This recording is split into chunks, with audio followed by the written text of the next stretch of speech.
ETF index mutual funds నేర్చుకుని stock మార్కెట్లో రాణించాలనుకుంటున్నారా? వెంటనే ఈ నెంబర్కి కాల్ చేయండి.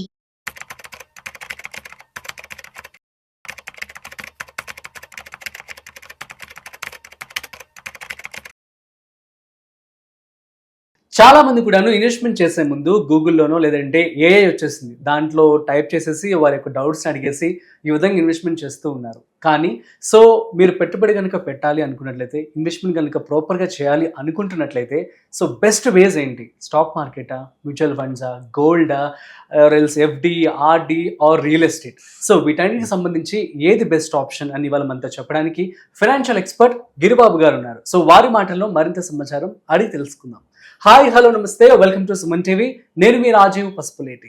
Let's start. హాయ్ సార్, నమస్తే. నమస్తే అండి. సార్, ఎలా ఉన్నారు? ఫైన్ అండి. సార్, ఈ క్వశ్చన్ ఏంటి అంటే, చాలా మంది కూడా పెట్టుబడి పెట్టాలి అనుకుంటారు, సిద్ధం అవుతారు, కానీ ప్రతి చోట కూడా ఒక డౌట్ ఉన్నట్లు ఇక్కడ కూడా చాలా డౌట్స్ ఉన్నాయి. చాలా actually various ways of investing methods ఉన్నాయి మనకి. కైండ్ ఆఫ్ మ్యూచువల్ ఫండ్స్ అని, స్టాక్ మార్కెట్ అని, real estate, FD, RD, gold. అసలు ఏది బెస్ట్ అంటారు? ఎట్లా ప్లాన్ చేసుకోవాలి? నార్మల్గా మనం ఇన్వెస్ట్ చేయడానికి బ్రాడ్ వేలో తీసుకుంటే ఒక 5 డివైడ్ చేయొచ్చు. 1 ఈజ్ రియల్ ఎస్టేట్, గోల్డ్, తర్వాత fixed deposit, post office kind of investments, number 4 insurance policies, number 5 stock market related. Suppose మన ఇద్దరం ఇలాగే స్టాక్ మార్కెట్ అనేది లాస్ట్ వస్తుంది సార్. ఐ మీన్ మ్యూచువల్ నేను ఊరికే క్యాజువల్ చెప్పాను, అదేమి లాస్ట్ కాదు ఫస్ట్ కాదు, నేను అలా రైటింగ్ ఇవ్వలేదు దానికి, క్యాజువల్ చెప్పాను. ప్రిఫరెన్స్ కూడా చెప్దాం సార్, వీలైతే చెప్పండి. No, there is no preference అట్లా, అంతేగాని లేదు ప్రిఫరెన్స్ కాదు. అది ఎప్పుడు కూడా నీడ్స్, రిక్వైర్మెంట్, గోల్స్ పట్టి డివైడ్ అయి ఉంటుంది. If you listen my complete answer you will understand. Normal గా మనము ఒక 25 వెనక్కి వెళ్దాం. 2000 ఇయర్ మన ఇద్దరం ఇలా కూర్చున్నాం, మాట్లాడుకుంటున్నాం, సేమ్ క్వశ్చన్ అడిగారు. That answer will be different. Today answer is different. That's what I have to tell you. 2000 year 2000 year లోకి వెళ్తే exactly 25 years from here back వెళ్తే సేమ్ ఇన్వెస్ట్మెంట్ ఏం చేయాలి అంటే, అప్పుడు మనకు ల్యాండ్ ఎలా ఉండేది rate? 3000 square yard, 2000 square yard, ఎక్కడ తీసుకున్నా, సిటీలో అవ్వచ్చు, ఎక్కడ అవ్వచ్చు, చాలా అఫోర్డబుల్ రేట్లో ఉండేది. ఇక్కడ underline the word affordable. Price ఎంత అని చెప్పట్లేదు నేను. అఫోర్డబుల్ అంటే 2000 రూపాయలు అందరికి అందుబాటులో ఉండేది. ఇది రియల్ ఎస్టేట్. ఎక్కడ కొనుక్కున్నా కూడా భూమి కొంటే నష్టం ఉండదు, ఇబ్బంది ఉండదు, ది బెస్ట్ ఇన్వెస్ట్మెంట్ అని అందరూ ఇన్వెస్ట్ చేయడానికి ఆసక్తి చూపేవాళ్ళు 25 ఇయర్స్ బ్యాక్. అప్పుడు దాని పొటెన్షియల్ ఎంత? అఫోర్డబుల్ లో కొని 1000 రూపాయలు 2000 గజం కొంటే డెఫినెట్లీ పెరుగుద్ది కదా, మంచి రిటర్న్ ఇస్తుంది. This is gold 25 back. Number 2 gold 2000-3000 తులం ఉండేది, affordable again, good. Number 3 bank, post office. Post ఆఫీస్లలో ఇవాళ 8% ఉంది, అప్పుడు 12, 13, 14% ఉండేది. కోఆపరేటివ్ బ్యాంకులు 15+ ఇచ్చేవి, ఎన్బిఎఫ్సిస్ 18-20 కూడా ఇచ్చేవి. Okay, affordable again and best investment also అది. Number 4 insurance policies. ఎప్పుడైతే వడ్డీ రేట్ ఎక్కువ ఉంటాయో ఇన్సూరెన్స్ పాలసీస్ కూడా రిటర్న్స్ ఎక్కువ ఇస్తాయి, బోనస్ ఎక్కువ పే చేస్తాయి. Number 5 stock market and rich related. ఇది 25 బ్యాక్ ఉంది, ఇప్పుడు ఉంది, అప్పుడు ఎలాగో ఇప్పుడు అలాగే ఉంది. అప్పుడు చాలా ఇమ్మెచ్యూర్ గా ఉండేది, వాళ్ళ మెచ్యూర్ అయింది. ఓకే, ఈ 5 ఇన్వెస్ట్మెంట్స్ లో మనకు రిటర్న్స్ ఏవేవి ఎంతెంత ఇస్తాయి, దాని పొటెన్షియల్ ఏంటి అని గమనిస్తే, మీరు రియల్ ఎస్టేట్ కనుక తీసుకుంటే ఒక 25 ఇయర్స్ బ్యాక్ 1 లక్ష పెట్టి ఎక్కడ ల్యాండ్ కొంటే ఇవాళ హీనపక్షంలో ఒక 50 lakhs 60 lakhs ఈజీగా ఉంటుంది. అంతే కదా, 50-60 times అయి ఉంటుంది. Good investment, good return. Gold 2000 తులం ఉండేది, 1,00,000 అయింది, అగైన్ 50 times ఇచ్చింది, రైట్. మూడోది ఎఫ్డీస్ అన్ని కూడా 15% ఇచ్చేవి. 15% రూల్ తెలుసు కదా, అది 15% చొప్పున తీసుకుంటే మీకు సేమ్ 25 years లో అది కూడా ఒక 50-60 ఇచ్చింది. కానీ ఇక్కడ ప్రాబ్లం ఏంటంటే ఎఫ్డీ కన్సిస్టెంట్ గా అదే రేట్ ఆఫ్ రిటర్న్ ఇవ్వలేదు, తగ్గిపోతూ వస్తుంది. ఒకప్పుడు 15 ఉన్నది కాస్త 13, 14, ఇవాళ 8-7 వచ్చేసింది. మనం కాంపౌండింగ్ చేసుకుంటే తగ్గిపోతున్న ఇంట్రెస్ట్ లో ఈ ఎఫ్డీ అంత ఇవ్వలేదు కనుక ఫస్ట్ అన్నిటికంటే రూల్డ్ అవుట్ అయిపోయింది ఎఫ్డీఏ. ఫేడ్ అవుట్ అయిపోయింది, షేడ్ అవుట్ అయిపోయింది. ఫిక్స్డ్ డిపాజిట్ ఎప్పుడు ఇన్వెస్ట్మెంట్ కాదని ఒక 10 ఏళ్ల క్రితమే అర్థమైపోయింది అందరికి, అరౌండ్ డిమానిటైజేషన్ తోటి. కనుక third one is ruled out. Insurance పాలసీలు ఎప్పుడు ఎఫ్డీ లాగే ఉంటుంది, ఇన్సూరెన్స్ పాలసీలు కూడా అడిషనల్ ఫీచర్ ఇన్సూరెన్స్ కవరేజ్. ఎప్పుడైతే ఎఫ్డీస్ షేడ్ అవుట్ అయిపోయినాయో, ఫేడ్ అవుట్ అయిపోయినాయో, ఇన్సూరెన్స్ పాలసీస్ కూడా రిటర్న్స్ ఇవ్వవు అని అర్థమైపోయింది అందరికి. మిగిలింది స్టాక్ మార్కెట్. అప్పుడు ఇదివరకు స్టాక్ మార్కెట్ లో సేమ్ మ్యూచువల్ ఫండ్స్ 25 బ్యాక్. మీకు రియల్ ఎస్టేట్ ఎలాగైతే 1 లక్ష పెడితే ఇవాళ 50-60 లక్షలు అయ్యాయో, అలాగే 25 బ్యాక్ మనకు ఇండియాలో ఒక 8-9 మ్యూచువల్ ఫండ్ హౌసెస్ ఉండేవి. బట్ అన్నిట్లో కలిపి ఒక 30-40 ఫండ్స్ ఉండేవి. ఈ 30-40 ఫండ్స్ లో ఏ ఫండ్ లో పెట్టినా యావరేజ్ ఏదైనా తీసుకుని మిషన్ పెట్టండి, ఇవాళ the least fund is more than 1 lakh invest చేస్తే వాళ్ళ 70 to 80 lakhs అయింది అది. 70 times 70 to 80 times అయింది. This is better than the land also. అవును. ఇది యావరేజ్ చెప్తున్నాను. ఇంకొన్ని ఫండ్స్ సేమ్ 25 years లో దగ్గర దగ్గర 1 lakh ఇన్వెస్ట్ చేస్తే ఈ రోజు 1.3 crore 1.5 crores అయ్యాయి. కొన్ని ఫండ్స్ 200 times 2 crores కూడా అయ్యాయి. The best fund is 4 crores. What I'm trying to say that ఇదే 25 years లో మీకు రియల్ ఎస్టేట్, గోల్డ్ ఇవన్నీ 50-60 times పెరిగితే మ్యూచువల్ ఫండ్స్ లో the least growth is around 80 lakhs 80 times. Okay, least. Average వచ్చేసి 1.2-1.3 crore. ఇవన్నీ యావరేజ్ చేస్తే కూడా 1.5 crore పైనే వచ్చాయి. ఇక్కడ ఇంపార్టెంట్ థింగ్ ఏంటంటే ప్రతి ల్యాండ్ కూడా 50 లక్షలు 60 లక్షలు అవ్వలేదు. కొన్ని ఎక్కువ కూడా అయ్యాయి, మెజారిటీ ఆఫ్ ల్యాండ్స్ తక్కువ అయ్యాయి, కొన్ని చాలా ఎక్కువ పెరిగాయి.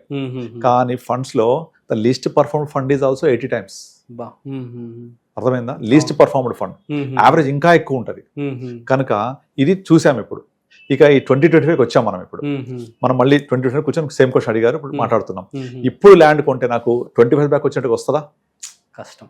గోల్డ్ 25 years లో 2,000 లక్ష అయింది, మళ్ళీ అవుతుందా? అలా లేదు, కష్టం. ఎఫ్డీస్ ఇంకా తగ్గిపోతుంటాయి, బికాస్ ఎకానమీ గ్రో అవుతుంటే ఇంట్రెస్ట్ తగ్గుతాయి. This is the nature of the economic growth rate. నాలుగోది ఇంట్రెస్ట్ తగ్గితే ఇన్సూరెన్స్ పాలసీ ఎలాగో తగ్గిపోతాయి, rate of return. So real estate not affordable and ఇంత గ్రోత్ పొటెన్షియల్ ఉండకపోవచ్చు. Gold same case, FDs insurance down. But stock market related to economy. మనం speculation చేయొద్దు, trading చేయొద్దు. Simple గా మ్యూచువల్ ఫండ్ ఇన్వెస్ట్ చేయండి. ఎక్కడ ఇన్వెస్ట్ చేస్తారు? స్టాక్ మార్కెట్ లో. What is stock market? All different companies which has a business. ఏం business అది? ప్రొడక్ట్ అవ్వచ్చు, సర్వీస్ అవ్వచ్చు. ఎవరి కోసం? మనుషుల కోసం. యుద్ధం వచ్చిందని మీరు కాల్గేట్ పామాలి కొనకుండా మానరు, సంతూర్ సబ్బు వాడకమానరు, పెట్రోల్ వాడకమానరు, కార్లు ఇవన్నీ నడుస్తూనే ఉంటాయి కదా.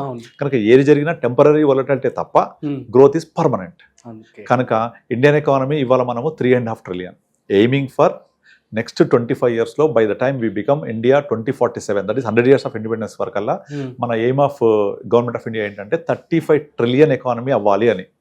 అంటే ఇక్కడ నుంచి అట్లీస్ట్ ఒక 10 times అయినా 10 times స్టాక్ మార్కెట్ అంటే ఎకానమీ దాని ప్రకారంగా జీడిపి గ్రో అవుతుంది, దాని ప్రకారంగా మార్కెట్స్ గ్రో అవుతాయి. మార్కెట్స్ 10 times గ్రో అవుతాయి, మన మ్యూచువల్ ఫండ్స్ 25 times గ్రో అవుతాయి. చూసాక లాస్ట్ 25 years లో నిఫ్టీ 25 times పెరిగింది, బట్ ఫండ్స్ 100 times పెరిగాయి. అలాగే నెక్స్ట్ 25 years లో మార్కెట్ కనుక ఒక 10 times పెరిగితే ఫండ్స్ 25 times పెరుగుతాయి, 30 times పెరుగుతాయి. సో ఇంత పొటెన్షియల్ ఉంది. అంటే అన్ని fixed asset classes like real estate, gold, FDs, insurance policies ఇవన్నీ షేడ్ అవుట్ అయిపోయినప్పుడు ఎకానమీ గ్రో అవుతుంటది. Definite India will be super fast growing economy. Everyone accepts that.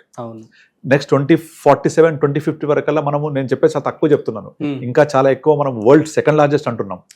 Already second largest China ఇవాళే $22 trillion economy ఉంది. America $40 trillion. మనం దీన్ని beat చేయబోతున్నాం ఇది చైనాని. Second largest అయినాము అంటే డెఫినెట్లీ అప్పటికి చైనా కూడా పెరుగుద్దిగా. చైనా పెరిగి 50కి వెళ్తారు అంటే మనం $50 trillion ఎకానమీ కూడా దాటిగా ముందుకు వెళ్తాం. అంటే ఎంత పొటెన్షియల్ అర్థం చేసుకోండి. సో మనం ఎక్కడ ఇన్వెస్ట్ చేయాలి? 20 years బ్యాక్ విజ్ఞతతోటి మనం ఎలాగైతే ల్యాండ్ ని దూరదృష్టి ఆలోచించి ఇన్వెస్ట్ చేస్తే ఎంత పెరిగిందో, ఇప్పుడు కూడా అదే అర్థం చేసుకొని ఎకానమీ, జీడిపి, మార్కెట్స్ రిలేటెడ్ గా ఉంటాయి. ఇక్కడ ప్రాబ్లం ఏంటంటే స్టాక్ మార్కెట్ లో డైరెక్ట్ ఇన్వెస్ట్మెంట్ ఎప్పుడు రిస్కీ. ఎందుకంటారంటే నాకు తెలియాలి ఏ స్టాక్స్ కొనాలి, నాలెడ్జ్ ఉండాలి, ఏ స్టాక్స్ కొనాలి, ఎప్పుడు కొనాలి, ఎప్పుడు దాన్ని రివ్యూ చేయాలి, ఎప్పుడు అమ్మేయాలి తెలియాలి. ఇవేం తెలియదు కదా. సింప్లీ మ్యూచువల్ ఫండ్ ఇన్వెస్ట్ చేయండి, stay invested, keep invested through an advisor. So he will be reviewing your portfolio. Changes ఉంటే చేస్తూ ఉంటారు రెగ్యులర్ గా. అలా వెళ్ళడం వల్ల definitely you will be participating in India growth story.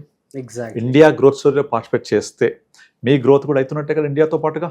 Obviously. So ఎందుకంటే better option చెప్పండి నాకు కదా.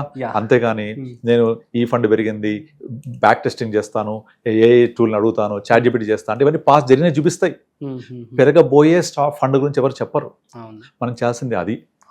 ఇక్కడ డైరెక్ట్గా వెళ్తే నాకు ఒక ₹1 తక్కువ అవుతుంది, అడ్వైజర్తో వెళ్తే ఒక ₹1 ఎక్కువ అవుతుంది ఎక్స్పెన్స్ రేషియో అనుకుంటే the percentage what your saving is 50 paisa, but the amount your losing is more than 3%, 4% by selecting a wrong fund. కనుక past performance can never be guaranteed, can never be trackable area. మనం ఏం చేయాలి అంటే portfolio ఏముంది, ఇందులో stocks ఏమున్నాయి, ఇప్పుడు market ఎలా ఉంది, ఏ సెగ్మెంట్ పెరగబోతోంది, దీంట్లో ఉన్న ఇన్ఫర్మేషన్ రేషియో ఎంత ఉంది, ఫండ్ మీద ఎలా రిస్క్ తీసుకొని రివార్డ్ జనరేట్ చేస్తున్నాడు, ఇవన్నీ పారామీటర్స్ చూస్తూ పాస్ట్ పర్ఫార్మెన్స్ చూడకూడదు. మనకు వద్దది. ఫ్యూచర్ గ్రోత్ ఆలోచించాలి. Right. So an advisor will do better than investor. So go with him and definitely you will be ending with creation of wealth. Exactly. Yeah, super sir, thank you so much. Yeah. So guys, అర్థమైంది కదా మరి financial management ఎలా చేసుకోవాలనే దాని మీద clarity Giribabu గారు చాలా చక్కగా ఇచ్చారు. సో మీ అందరికి అర్థమైందని చెప్పి అనుకుంటున్నాను. So that's it. సో మరొక ఇంట్రెస్టింగ్ కాంటెంట్తో మళ్ళీ కలుద్దాం. అంతవరకు చూస్తూనే ఉండండి సుమన్ టీవీ.